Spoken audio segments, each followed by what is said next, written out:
It's a fine winter day in the Vigo estuary in Galicia, Spain. José Manuel will spend most of it on a fishing boat with his co-workers, doing the job he learned from his grandfather and his father. As he catches octopus, a popular local speciality, the fisherman makes detailed notes in his logbook. We write down when we go out to sea, when we return, and what we catch. That's important because the sea's resources are limited and need to be controlled.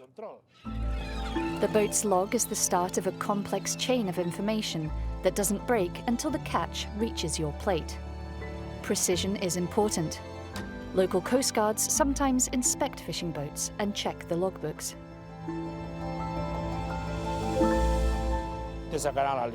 They revoke your license for repeat violations. The fines then get bigger and bigger. I've been fined only when I forgot my logbook by mistake.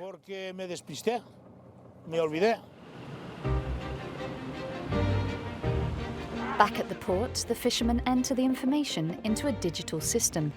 This data helps to monitor the fishing of commercial species. The flow of information continues as the fish go to auction. Here at the port of Vigo, all operations are registered in a database accessible to the authorities. This ensures that only legal catches get onto the market.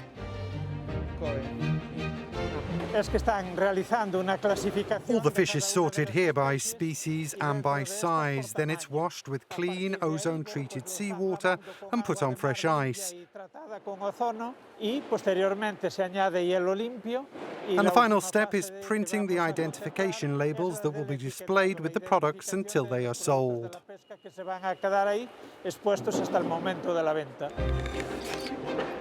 The labels reflect the high value of local catches compared to fish from remote sites in the Atlantic. That's important for professional buyers. Irma buys fish for her shop here. She can tell where the fish comes from without reading the labels. But she does need proof of origin for her customers. This way, if anyone asks, you can just show them the label. It clearly says that the fish comes from the estuary. It even has the name of the boat on it. Everything is completely traceable. The deliberate and controlled flow of information from fishermen through the commercial chain to the customer is part of EU regulation. The goal is to help consumers make informed decisions about the fish they purchase, so shoppers can find exactly what they're looking for. Europe imports around 70% of the fish it consumes, but surveys indicate a growing customer preference for local produce. With the COVID-19 pandemic causing disruption to global supply chains, more local seafood is ending up on the domestic market. Thanks to the constant flow of information throughout the supply chain process, Irma's clients can be sure that the fish they buy is caught less than a day ago in the local estuary. They sell very fresh fish. That's why I shop here. But for the young people who are not used to buying fish, labels are of course convenient. That way no one can fool you. No, I trust them here. If they didn't have labels, people wouldn't know what they're buying. I prefer to come here because I can see that this fish does come from the estuary. Most consumers are happy with current fish labels.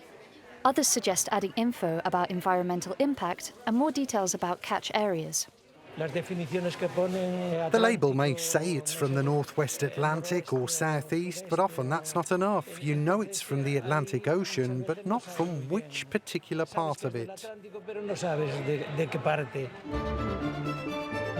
But not all fish is sold locally. Chilled lorries transport seafood across the country and abroad, but the information goes with it, ensuring food safety and security throughout Europe. This logistics company operates hundreds of cargo vehicles. At any given moment, it knows the precise location of each of the lorries. Every seafood package it handles has a mandatory label that shows important details about what's inside.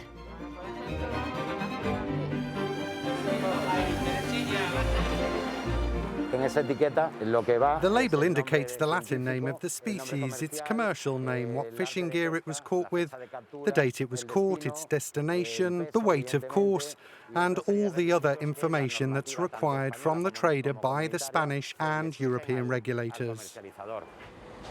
Getting to this point of transparency was not a trivial task for the port of Vigo, which is a gateway for almost 1 million tons of fish arriving from Europe, Africa, Asia, and America every year.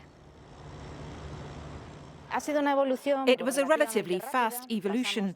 We went from quite a lax system of document control to a strict one. And now everything is at a rather acceptable level of digitalisation. That's a rather recent development. I'm talking about the last 5 years. Some of the seafood is transformed into preserves, but even that doesn't inhibit its traceability.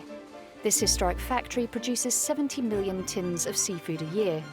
Each of these tins can be traced all the way back to the boat that caught the fish. In case of a possible health emergency on the market or any information request from a consumer, all we need is the best before date on the package that the consumer took home. From that, we can trace the information back to the catch. European consumers rely on this regulatory system wherever they buy their fish and seafood, whether it's on a market, in a restaurant, fresh, frozen, preserved, cooked, caught in the wild, or grown on a fish farm. As well as guaranteeing safety and quality, this legal framework helps protect the marine environment by impeding illegal fishing and by preventing the excessive exploitation of marine resources in Europe and around the world.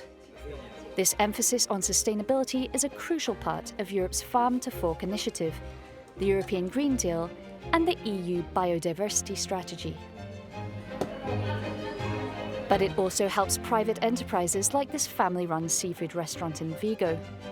Their business depends on their clients and the trust they have in the quality of the local fish and seafood on their menu.